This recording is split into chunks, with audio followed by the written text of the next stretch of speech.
as we were doing. Now let's talk about your environment where you worked. Let me start with Nate. You are still with EcoFM. Compare your working environment there and here, and tell me what you think. As far as surroundings and the building or things like that, or and how it affects the job. There's always an environment for it. Yeah. The takeaway, I think, is that it's still, no matter what the working conditions, there's still just a room full of people trying to do the best job they can with what they have available. Comparing the equipment and the buildings, I mean, that's not, I don't know if it's a very constructive road to go down. There's certainly more limitations here, it looks like, but still what I hear on air is highly professional. And that's irrespective of course, yes. In spite of... Yes, definitely. You're very diplomatic. Yeah, because I was expecting him to finish my sentence, and he goes, yeah. So for some real-life examples, radio scripts are edited at EcoFM on paper, and files or stories are filed on discs. And we at my station haven't done that in probably 10 or 15 years. And if you are listening, it really doesn't affect the consumer or the audience. It's really just more behind the scenes, trying to make things more efficient. But really, looking at what they do is very notable. So in of technology, everything is edited on the system, and you can just get into the studio without a piece of paper, click, click, click. You can see what the script says and what everything is compared to what we do here. Mm-hmm. Okay. But at the end result, it's, they're still both very good products.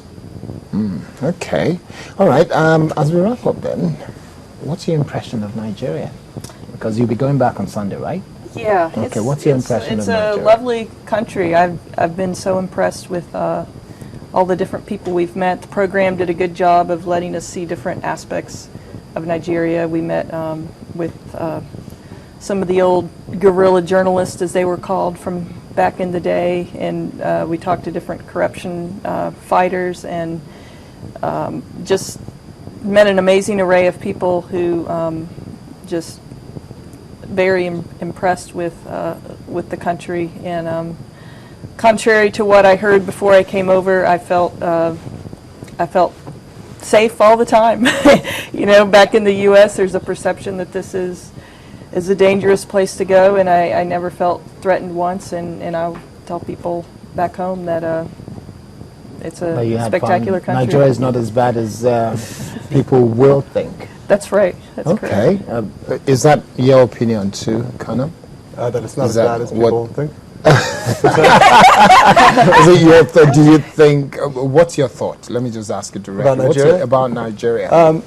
I found Nigeria to be a place that would be hard to sum up in one. I think it has a lot of different areas, kind of like... Should we do one extra show just for that? I think so. Like, the United States has 50 different states. I think there's something, 29 here or something? 36 states. Okay, and I think that it's very hard to sum it up in a way, but I think, just the people and just the experience of moving within the cities here has been really a great experience, and I was really impressed. I definitely feel like she was saying, that a lot of I think when you hear reporting in international news on any foreign country, that's not, China or something like that, or Europe, you basically hear only the bad things.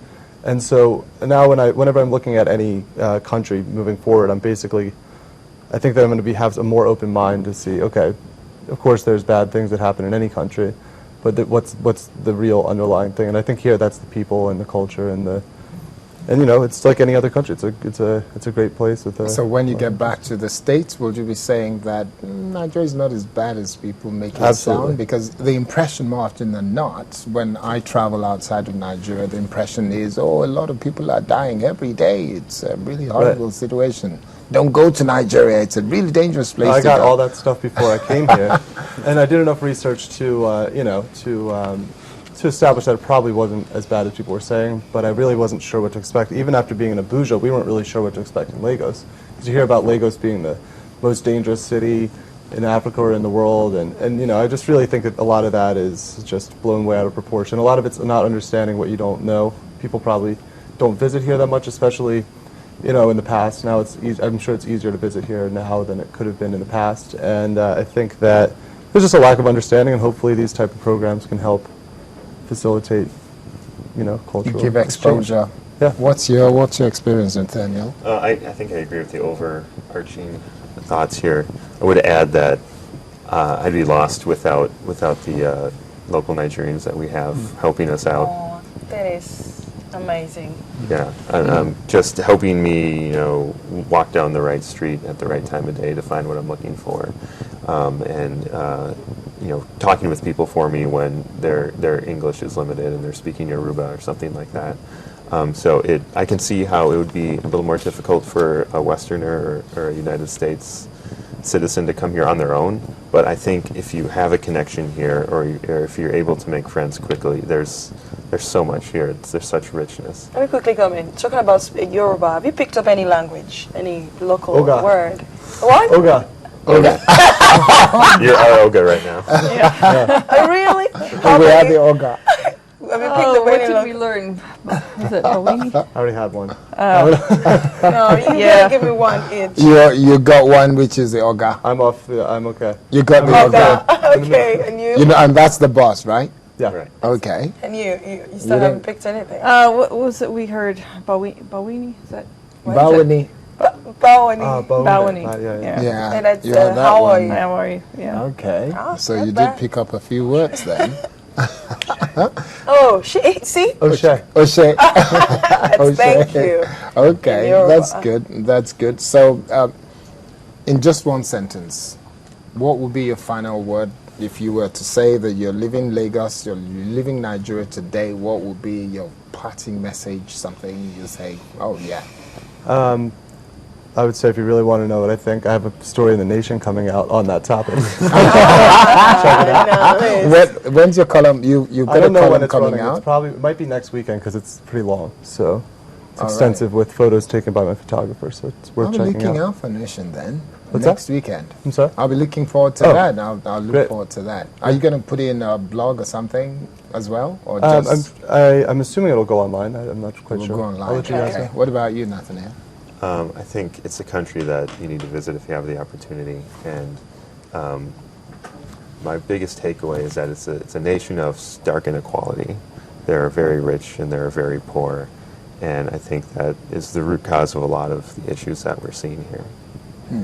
What about you? I guess I would encourage people to be Americans and Nigerians to take advantage of cultural opportunities, and that way we can better understand each other and really go a long way to make the world a better place. Make the world a better place.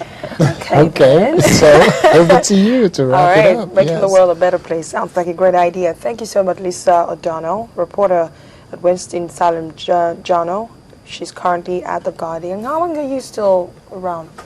We leave tomorrow. Tomorrow, final Yeah. day here. Final okay. day. So, and also we have Nathaniel Minor, journalist at Minnesota Public Radio, currently at Radio Lagos, Echo FM, and the politician to be, Hannah Adam Sheets, senior reporter at International Business Times, currently at The Nation. We'll be looking out for your column. Thank you so much. Thank you.